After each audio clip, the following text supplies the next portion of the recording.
by the people, for the people, the gathering to get health care now. Poems, chapter 8. Signs of the times. Oh, one day I want to walk into a new car dealership and say, I'll take that there rolling beauty in bright red, and here's the cold cash. But I got a few conditions. You first got to take off them plastic signs you got stuck all over that beauty. Now, I fully expect the owner of the dealership will dash out of his sign-lined office and say, Friend, what'd I hear you say? And I'll say, I want you to remove the emblems and signs from that there car so I can pay you cold cash from my pocket and own that beauty, and it won't look like no goddamn billboard. And he'll say, why, friend, some people buy our cars just so other people can see our emblems and signs in their driveways. And I'll say, well, Mr. Dealer, I ain't some people. And I ain't buying no emblems. I'm buying a car for me to look at and to drive. I ain't selling your cars, and I ain't interested in what my neighbors think I got or ain't got. I want to be what I is, and I want my car to be what it is, and it ain't gonna be no goddamn billboard. And he'll say, now look here, Muttonhead, we don't do business with people like you.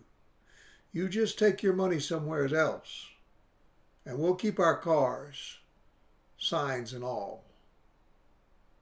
And I'll just say, thank you. I really wanted to get a horse anyways.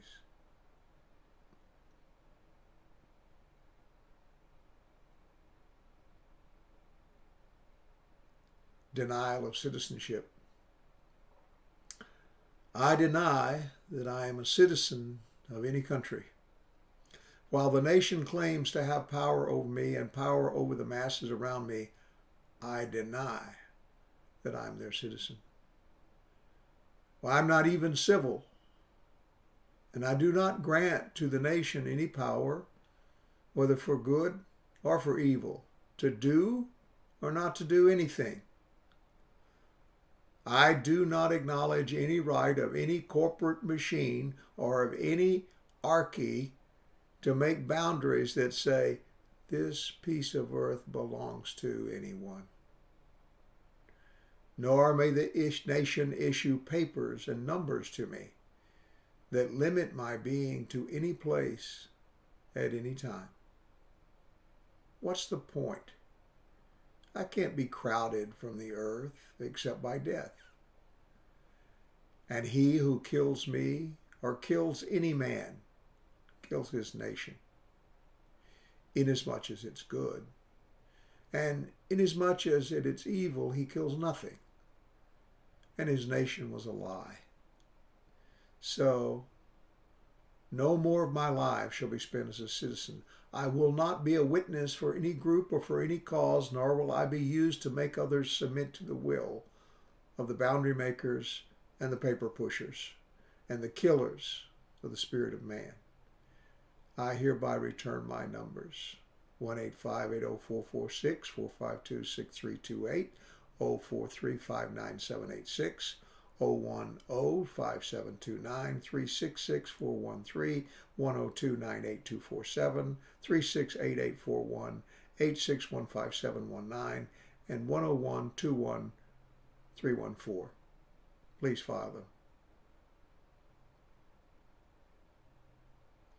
The clear, sharp light. I put 2 large pillows at the head of the bed and a third longwise across them.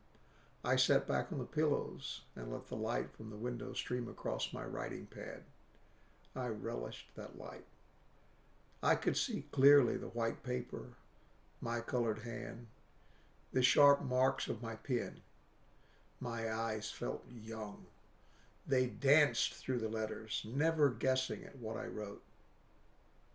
Before artificial light, I suppose people did not know how soon their vision faded. If the sun starts your day and the dark marks your rest, then reading and seeing are routinely done in a blast of light where black is black and sharp lines define the whole world.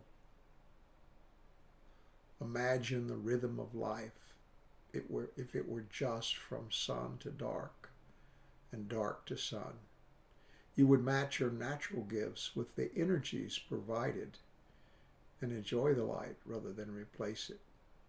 You would leave the dark for feelings, for memories, for love. Contemplation about the dead. Much is said about the dead, who they were and what they did. Selectively, it's always said, the bad is left out about the dead. And why not leave out the bad deeds? Can recitation make the dead take heed? Can they be recalled by words so bold that you could save their bloody souls? What do we really know of afterlife? Are souls in purgatory full of strife? If they are, can we buy them out? Will our currency have any real clout? Let's say it's true. We change their fate. We pay up and God lets them skate. It's a hell of a deal for all concerned. The dead move up, the living learn. When I die, please withhold your praise. Instead, buy indulgences with cash you raise. Then I'll be forever blessed. A happy soul the Lord let rest. Spinning dust. The ceiling fan spins all summer. It never stops blowing. Then winter comes and off. There it is still. 4 blades covered with dust. How can that be? How can dust stick to spinning blades? If you threw dust at those spinning blades, it would blow back into your face.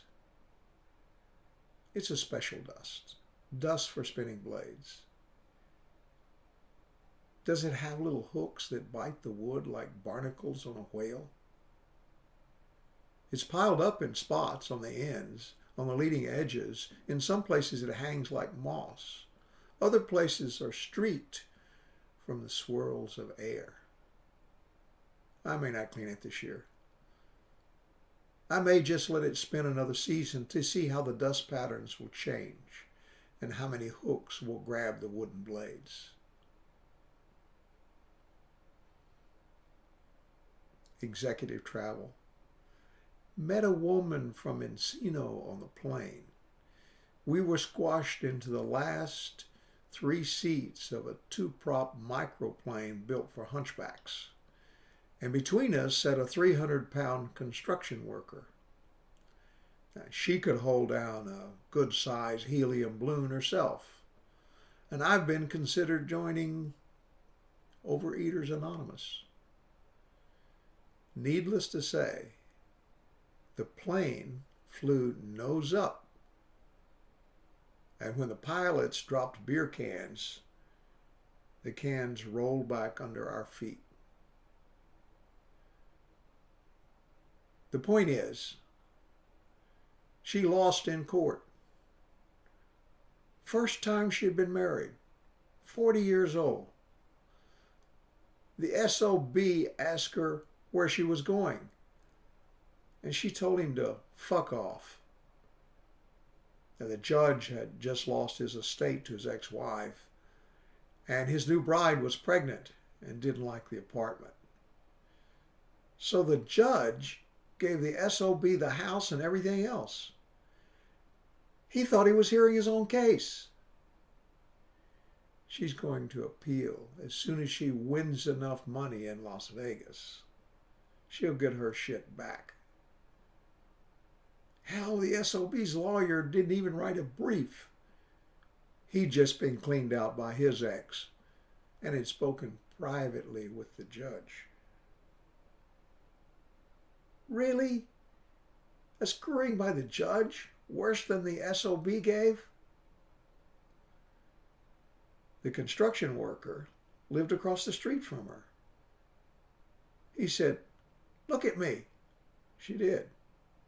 They didn't know each other or either of each other's friends. A different class in the same town. I don't think he had ever been married or sober, except for this trip, which was or wasn't going to be his last, to Las Vegas, which was an okay town, but they burned his building, and he couldn't get insurance unless he paid $30,000 for $100,000 coverage, which, of course, no sane man would do unless he was going to burn his buildings, which, of course, he didn't do, but whoever did was a pro that used napalm stuff. You could throw cigarettes into it and it wouldn't light, but if you held a lighter to it, then it burned up everything. She said, "No shit. How'd you know that?" He changed the subject to Keno, which he won big at in Vegas by playing 2 and 0 5 straight times and letting it ride. But later lost the $12,000 out of his pocket after he threw a $100 bill down the stairs to the paper boy. About then we landed, and the beer cans rolled back to the front of the plane. Losing weight. My sister was very big. Once she was a research project for a Houston doctor. He put her in a room full of mirrors twice a week, and on the other days he gave her amphetamines. She became very small. It took about a year. She changed her wardrobe, considered changing husbands, threw out her grown children, took a new job, considered plastic surgery to tuck her tummy. In about 5 years, she became big again. Her gain was 2 wardrobes, a more considerate husband, children who support themselves, a bitch of a job. In balance, she was the victor. Neither her husband nor I really care how big she was or is. She's caring, funny, and a good hug. The experimental doctor's happy too. She was perfect for his study. He made tons of money using her pictures.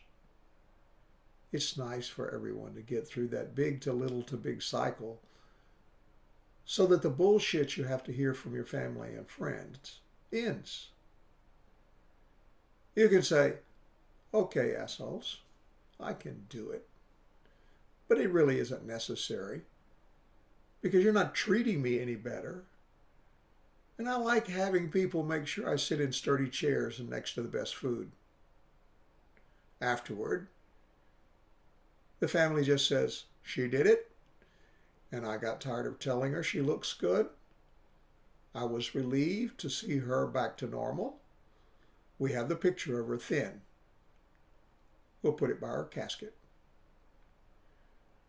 I just don't feel good anymore when I see someone losing weight. It makes me think they're sick.